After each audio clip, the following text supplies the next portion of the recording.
মাছের টক করবে বলছিলে। রবিবার দুপুরবেলার মেনু এই যে দিয়ে দিচ্ছি ভাত। লেবু তো খাবে না, না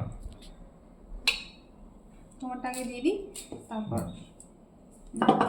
আগে লেবু খেলে কিন্তু হতো না, তখন পাতি লেবু খেতাম। পাতি লেবু খেলে পাতি লেবু নিয়ে আসবে, লেবু খেতে ভালো লাগে, শুধু না, টক, এখন কোনো তো গন্ধ লাগে না। নেই কিছু না। গন্ধ লেবু আর এই কাগজি লেবু খেলেই সমস্যা হচ্ছে। কুমড়োর তরকারি, ছোলা দিয়ে আলু দিয়ে কুমড়োর তরকারি। আজকে শুধু ছোলা দিয়ে করেছি, আর মানে বড়ি দিইনি। এই যে দাদু, না আজকে বড়ি দিইনি কারণ আগামীকাল পঞ্চমী আছে। পঞ্চমীতে বড়ি খেতে নেই, যেহেতু বিউলির ডাল থাকে, বিউলির ডাল খেতে নেই, সেই হিসেবে তরকারিতে একটু থাকবে, তো ওই জন্য আজকে আর বড়িটা দিইনি। মিঠি পেয়ারাটা সামান্য দিদি, তোমারটা এটা তো দিয়ে দিলাম, দাঁড়া। এই যে তোমার ভাত, আর কি রান্না হয়েছে দেখো। এই দেখো তোমার জন্য সন্ধ্যাবেলার খাবার মটর সেদ্ধ, তোমার না সবাই খায়, ছোলা সেদ্ধ। এটা মেন করা তোমার জন্য, তুমিই বলো। ছোলা সেদ্ধ, সেদ্ধ, এখন চা খায় না সন্ধ্যাবেলায়, তো এগুলো খায়। আর এই যে দেখো এখানে হচ্ছে ও কালকে পঞ্চমী আছে, তো কালকে মাংস খেতে নেই, তো সেই হিসাবে বললাম তো খাবে আজকে মাংস, বললাম এই খেতাম না, বললো না রবিবার মাংস খাবো, কদিন খাওয়া হয়নি। তো এই যে অল্প করেই করেছি ঝোল, এই যে দিনে আর রাতে, ঠিক আছে। কষা খাওয়া হয়েছিল অবশ্য অনেকটা, তাই না? কষা খেয়ে নিয়েছি টিফিনে। আলু দিয়ে ঝোল,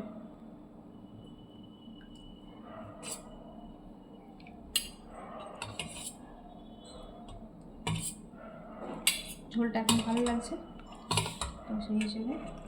আর আলু নিতে বলবি, তোমার বড় বাটিটা কি দোতলায় আছে নাকি? আমি দোতলায় রান্নাঘর আছে নাকি? ও বড় বাটিটা আজকে আমি রান্নায় নিয়েছিলাম, বাসনের ঝুড়িতে রয়েছে, তাই খুঁজে পেলাম না। আর এই যে মিঠি বের করে নিয়েছি টক দই, দেখো সকালবেলা উঠে টক দই খেয়েছে। সকালে খালি পেটে টক দেয়। আর এই যে যেহেতু চিকেন হয়েছে, তো ভাবলাম যে মিঠির জন্য একটুখানি ফ্রাইড রাইস বানিয়ে দিই। এই যে কাজু বাদাম দিয়েছি, আর এই গাজর আর ক্যাপসিকাম দিয়েছি, গাজরটা একটু বেশি করে দিয়েছি, গাজর ক্যাপসিকাম, গাজরের জন্য কালারটা এরকম চলে এসছে। আর এই হয়েছে দুপুরের মেনু। আর মিঠি তো আর ঝোল খাবে না,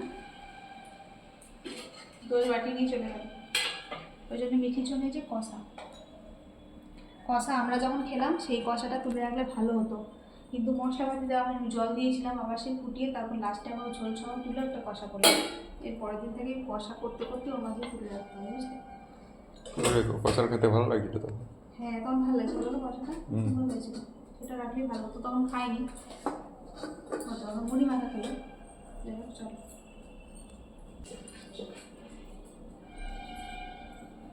একটু দেরি হয়ে গেল কারণ ভিডিও রেডি করা ছিল না, ভিডিওটা রেডি করে এডিট করে ছেড়ে তারপর এলাম, ওই জন্য একটু দেরি হয়ে গেল।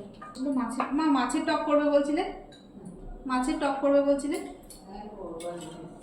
আজকে তো এই মাছ পাইনি, তাহলে বড় মাছ নিয়ে নেবো। রুই রুই মাছ, রুই মাছ বড় দেখে নিয়ে নেবো। আজকে তো পাবদা আর নিয়ে এসছো, খয়রা। ও মা বলছিল খয়রা মাছগুলো খুব ভালো, বেশি করে আনতে হতো। আমি তো দুদিনের জন্য নিয়ে এলাম। তো ছেলে রুই মাছ আনলে সেই হিসাবে এনেছে আর কি, মানে ঝোল হবে করে। চলুন না, টাটা, সবাই ভালো থাকবে না, পরে দেখা হবে। এখন আমরা খাওয়া দাওয়া করে নিই, আর একজন দইয়ের বাটি নিয়ে বসে গেছে, ভাত খাবে না, শুধু দই খাবে। খালি পেটেও দই, পেটেও দই, তাই তো।